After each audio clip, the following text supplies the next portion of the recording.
ഈശോമിശിഹായ്ക്ക് സ്തുതിയായിരിക്കട്ടെ. പ്രിയ സഹോദരങ്ങളെ, കഴിഞ്ഞ ദിവസം ഞാനൊരു വിശുദ്ധനെക്കുറിച്ച് വായിക്കാനിടയായി. വിശുദ്ധ ഡെന്നീസ്. വായിച്ചപ്പോൾ എനിക്ക് ഏറെ അത്ഭുതം തോന്നി. ഈ വിശുദ്ധൻ്റെ ജീവിതം നിങ്ങളുമായിട്ട് അതൊന്ന് പങ്കുവയ്ക്കണമെന്ന് എനിക്ക് തോന്നി. കയ്യിൽ തലയുമായി നടക്കുന്ന വിശുദ്ധനെന്നാണ് വിശുദ്ധ ഡെന്നീസ് അറിയപ്പെടുന്നത്. അതിനു പിന്നിൽ ഒരു കഥയുമുണ്ട്. ശിരസ് സംബന്ധമായ രോഗമുള്ള മക്കളൊക്കെ വിശുദ്ധ ഡെന്നീസിൻ്റെ മാധ്യസ്ഥ്യം തേടി പ്രാർത്ഥിക്കാവുന്നതാണ്. ആർത്തിരമ്പുന്ന വലിയ ജനക്കൂട്ടം, നിലവിളികളും കൂക്കുവിളികളും അട്ടഹാസങ്ങളും. ജനം തള്ളിക്കയറുകയാണ്. അവരെ നിയന്ത്രിക്കാൻ പാടുപെടുന്ന പട്ടാളം. ഇവർക്കെല്ലാം മധ്യേ ദീപ്തമായ മുഖശോഭയുള്ള ഒരു മെത്രാനും വൈദികനും ഡീക്കനും പ്രതാപത്തോടെ നീങ്ങുന്നു. ചുറ്റുമുള്ള പട്ടാളക്കാർ ഇവരെ ആഞ്ഞടിക്കുകയും ചവിട്ടുകയും കുത്തുകയും തള്ളി വീഴ്ത്തുകയും എല്ലാം ചെയ്യുമ്പോഴും അവർ ശാന്തഗംഭീരമായി കാണപ്പെട്ടു. ന്യായാധിപൻ്റെ മുൻപിൽ കുറ്റവാളികളെ പോലെ നിർത്തി അവരുടെ മേൽ എണ്ണമറ്റ കുറ്റങ്ങൾ ആരോപിച്ചു. ജഡ്ജി അവസാനമായി ബിഷപ്പിനോട് പറഞ്ഞു, നിങ്ങൾ ക്രിസ്തുവിനെ തള്ളിപ്പറഞ്ഞ് ഞങ്ങളുടെ ദൈവത്തിൽ വിശ്വസിക്കാൻ തയ്യാറാണോ? എങ്കിൽ ഞങ്ങളുടെ ദൈവത്തിൻ്റെ പ്രധാന പുരോഹിതനാക്കി പൂർണ്ണ അധികാരവും സമ്പത്തും പ്രതാപവും നിങ്ങൾക്ക് നൽകാം. അവർ മൂവരും ഒരേ സ്വരത്തിൽ പ്രഖ്യാപിച്ചു, ക്രിസ്തുവാണ് ഏക സത്യദൈവം. ക്രിസ്തുവിലൂടെ മാത്രമേ രക്ഷയുള്ളൂ. അത് കേട്ട മാത്രയിൽ പട്ടാളക്കാർ അവരെ വീണ്ടും ക്രൂരമായി മർദ്ദിച്ചു. കോപത്താൽ വിറളി പൂണ്ട ജഡ്ജി അവരെ എത്രയും വേഗം കൊന്നുകളയാൻ ഉത്തരവിട്ടു. മലകളെയും ആകാശഗോളങ്ങളെയും ആരാധിച്ചിരുന്ന ഇവർ ബുദ്ധൻ്റെ ക്ഷേത്രത്തിനടുത്തുള്ള രക്തസാക്ഷി കുന്നിലേക്ക് മൂവരെയും വലിച്ചിഴച്ചു.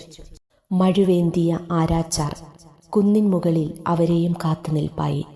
ജനം വലിയ ഭീതിയോടെ ശ്വാസമടക്കി നിൽക്കെ മഴു 3 തവണ ഉയർന്നു താഴ്ന്നു. രക്തസാക്ഷിക്കുന്ന് രക്തപ്പുഴയായി.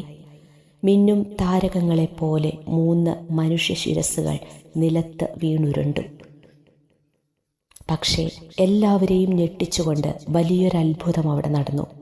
ഗളച്ഛേദം ചെയ്യപ്പെട്ട മെത്രാൻ തൽക്ഷണം ജീവനോടെ എഴുന്നേറ്റു. മുറിച്ചു മാറ്റപ്പെട്ട സ്വന്തം ശിരസ്സും അദ്ദേഹത്തിൻ്റെ കരങ്ങളിൽ ഉണ്ടായിരുന്നു.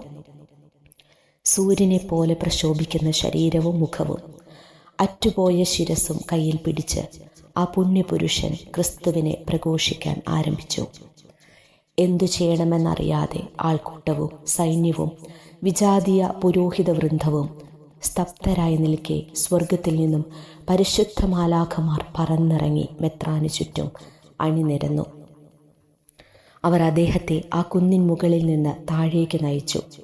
2 മൈൽ ദൂരം സ്വന്തം ശിരസ്സും കരങ്ങളിലേന്തി വിശുദ്ധ ഡെന്നീസ് എന്ന ആ മെത്രാൻ സുവിശേഷം പ്രഘോഷിച്ച് നടന്നു. ഇപ്പോൾ അദ്ദേഹത്തിൻ്റെ കബറിടം സ്ഥിതി ചെയ്യുന്നിടത്ത് വന്ന് നിന്നു. കണ്ടവരെല്ലാം മാറത്തടിച്ചുകൊണ്ട് ക്രൈസ്തവ വിശ്വാസം സ്വീകരിച്ചു. അന്യദേവാരാധകർ സത്യദൈവത്തിനു മുൻപിൽ മുട്ടുമടക്കി യേശു മാത്രമാണ് ഏക ദൈവമെന്ന് ഏറ്റുപറഞ്ഞു. ഇത് യേശുവിൻ്റെ നാമത്തിനു മുൻപിൽ സ്വർഗത്തിലും ഭൂമിയിലും പാതാളത്തിലുമുള്ള സകലരും മുട്ടുകൾ മടക്കുന്നതിനും യേശു ക്രിസ്തു കർത്താവാണെന്ന് പിതാവായ ദൈവത്തിൻ്റെ മഹത്വത്തിനായി എല്ലാ നാവുകളും ഏറ്റുപറയുന്നതിനു വേണ്ടിയാണ്. മറ്റെന്തിലും വലിയ അത്ഭുതമായിരുന്നു അത്.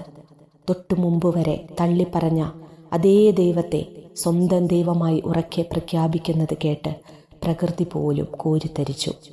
ചില കഠിന ഹൃദയരൊഴികെ ആ വലിയ ജനാവലി മുഴുവൻ അന്ന് യേശുക്രിസ്തുവിനെ രക്ഷകനും ദൈവവുമായി സ്വീകരിച്ചു. അത്ര വലിയ ക്രൈസ്തവ സാക്ഷ്യമാണ് വിശുദ്ധ ഡെന്നീസിലൂടെ അവിടെ അന്ന് സംഭവിച്ചത്. 249 മുതൽ 251 വരെ വിശാല റോമ സാമ്രാജ്യം ഭരിച്ചിരുന്ന ഡെന്നിയസ് ചക്രവർത്തിയുടെ ക്രൈസ്തവ പീഡന നാളിലാണ് വിശുദ്ധ ഡെന്നീസും സഹായികളും രക്തസാക്ഷിത്വം വരിച്ചത്. ശരീരം വെട്ടിമുറിച്ചാലും ക്രൈസ്തവ വിശ്വാസത്തെ ചിരച്ഛേദം ചെയ്യാൻ ആർക്കും കഴിയില്ല. ക്രിസ്തുവിനെ ആത്മാർത്ഥമായി സ്നേഹിക്കുന്നവർ മരണശേഷവും നിശബ്ദരാകില്ല. ജീവിതത്തിലും മരണത്തിലും അവർ രാജ്യങ്ങളും ദേശങ്ങളും ക്രിസ്തുവിനു വേണ്ടി പിടിച്ചെടുക്കും. നമുക്കൊരു നിമിഷം പ്രാർത്ഥിക്കാം. കർത്താവേ, അങ്ങയോടുള്ള സ്നേഹത്തെ പ്രതി ജീവിക്കുകയും രക്തസാക്ഷിയാവുകയും മരിച്ചിട്ടും അവിടുത്തെ പ്രഘോഷിക്കുകയും ചെയ്ത വിശുദ്ധ ഡെന്നീസിനെ പോലെ ഞങ്ങളുടെ ജീവിതവും മരണവും ദൈവമഹത്വത്തിനും ആത്മാക്കളുടെ രക്ഷയ്ക്കും വേണ്ടി സമർപ്പിക്കുവാൻ കൃപ തരണമേ. അതിനായി ഞങ്ങളെ ഓരോരുത്തരെയും ഉപയോഗിക്കണമേ. ഞങ്ങളുടെ അവസാന ശ്വാസം നിലയ്ക്കുന്നതുവരെ ക്രിസ്തുവിനെ പ്രഘോഷിക്കുവാനുള്ള വലിയ കൃപ ഞങ്ങൾക്ക് ഓരോരുത്തർക്കും തന്ന് അനുഗ്രഹിക്കണമേ. ആമേൻ.